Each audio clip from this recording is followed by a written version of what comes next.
పేదేరిపల్లి మండలంలో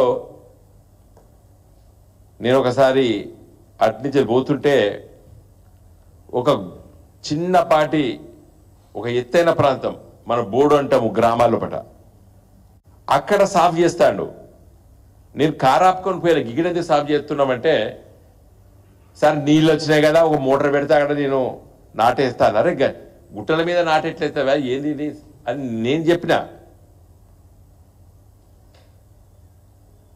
మీరు చూడొచ్చు బియ్యందేరుపల్లి మండలంలో పోతే అవపడుతుంది రోడ్ మెయిన్ రోడ్ మీద హుస్సాబించే బియ్యందేరుపల్లి పోతుంటే.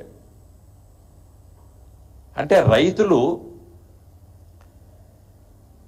అప్పటి వారికి ఉపయోగించని భూములన్నిటిని కూడా సాగులోకి తీసుకొచ్చినటువంటి విషయాన్ని అది పెద్ద గణాంక లెక్కలు ఇలాంటి లెక్కలు చెప్పాల్సిన అవసరం లేదు. ఏ ఊర్లో పోయినా ఎవరిని కదిలిచినా చెప్తాడు. ఇవాళ మా ఊర్లే మరి మేము సాగు చేసుకోవడానికి మరి ట్రాక్టర్లు పెట్టిర్రు, డోజర్లు పెట్టిర్రు, సాఫ్ చేసిర్రు. ఇన్ని లక్షల ఎకరాలు సాగులోకి తీసుకొచ్చారు. ఈ ధైర్యం ఎక్కడిది?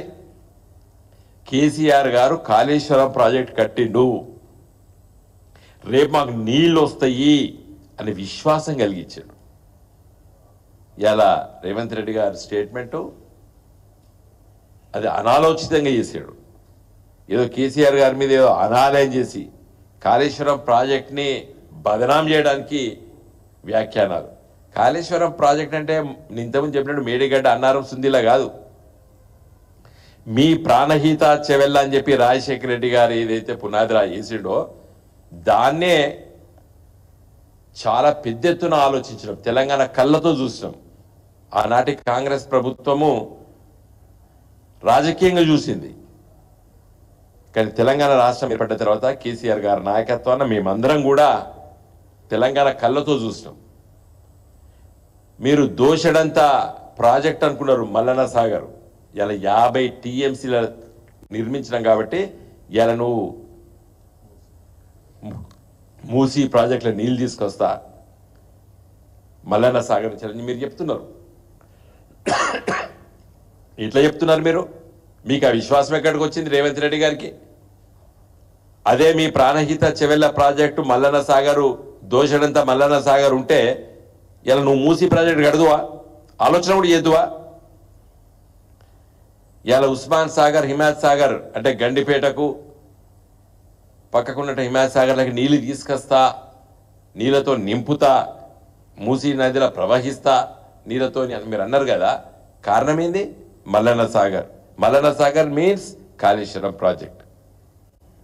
అంతేనా కదా రేవంత్ రెడ్డి గారు? మీరు ఊరికే బదనాలు చేసినప్పుడు ఇవే మాట్లాడతారు. ప్రతి ఒక్కటి ఈ 11 మాసాల లోపల మీరు ప్రతి పని.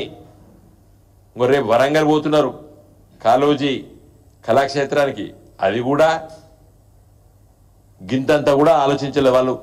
300 గజాల కోసం అడిగారు ఆ శాస్త్రి గారు. కాళోజీ ఫౌండేషన్ నిర్వాహకులు 300 గజాల కోసం బతిలాడినారు కాంగ్రెస్ వాళ్ళని, ఇవ్వలేదు. కేసీఆర్ దగ్గరకు వచ్చి 300 గజాలంటే 300 గజాలైందా కాళోజీ గారికి బ్రహ్మాండమైన కళాక్షేత్రం కట్టాలని చెప్పి ఇలా వరంగల్ నగరంలో అతి ముఖ్యమైనటువంటి ప్లేస్ను అలాట్ చేసి కన్స్ట్రక్షన్ చేస్తాం. సరే కాంట్రాక్టర్లు లొల్లులు లేట్గా కావడం అది వేరే విషయం. అది ఇనాగ్రేట్ చేసేటప్పుడు ఎట్లా ఆలోచించింది కాంగ్రెస్ పార్టీ, ఎట్లా ఆలోచించింది గులాబీ జెండా వరంగల్ నగర ప్రజలకు తెలుసు. కాళోజీ గారి మిత్ర బృందానికి తెలుసు, కాళోజీ ఫౌండేషన్ మిత్రులకి తెలుసు. కాదంటారా వాళ్ళు? 300 గజాల కోసం తిరిగి చచ్చారు మీ దగ్గరికి. 300 గజాల కోసమే వచ్చారు. అంటే నేను చెప్పేది ఎందుకంటే అట్లా ఆలోచించినాం. నాట్ ఓన్లీ చిన్న విషయం కాదు, ప్రతి ఒక్క విషయం పైన. ఇవాళ పత్రికా మిత్రులకి ఈ గణాంక లెక్కలన్నీ కూడా మీకు సవివరంగా మీకు పంపిస్తాను. 2022-23 వరకు ప్రొడక్షన్ ఎట్లా పెరిగింది అనేది కూడా మీకు పంపిస్తాను. ఇప్పుడు కాదు, 1990 కాంగ్రెస్ తెలుగుదేశం ప్రభుత్వాలు 2 ప్రభుత్వాలు సమైక్య ఆంధ్రప్రదేశ్లో ఉన్నప్పుడు తెలంగాణలో ఉన్నటువంటి 9 జిల్లాల పంట లెక్కలు చెప్తున్నా మీకు నేను. 98.19 లక్షల టన్లు ఇలా దాదాపు 100 టన్ 22-23 వరకే దాదాపు 2007 ఇలా నిన్న మీరు లెక్క చెప్పిన దాని ప్రకారంగా చూస్తే మరి ఎన్ని లక్షల టన్లు మీరే చెప్పారు. ఒక వరి ధాన్యమే 153 లక్షల టన్లు అని చెప్పారు. 153 lakh టన్స్ ఓన్లీ ప్యాడీ ఈ సంవత్సరం. మీరు తట్టడి మట్టి తీయలేదు, 1 మెగావాట్ కరెంట్ ఉత్పత్తి చేయలేదు. ఇంత పంట పండిందంటే కారణం కేసీఆర్ గారి ప్రభుత్వము, కాళేశ్వరం ప్రాజెక్టు, పాలమూరు ఎత్తిపోతల ప్రాజెక్టు. నీళ్ళెక్కడొచ్చినాయి కాదు, కరువు కాలంలో చెరువులు కుంటలు అన్ని నింపినాం.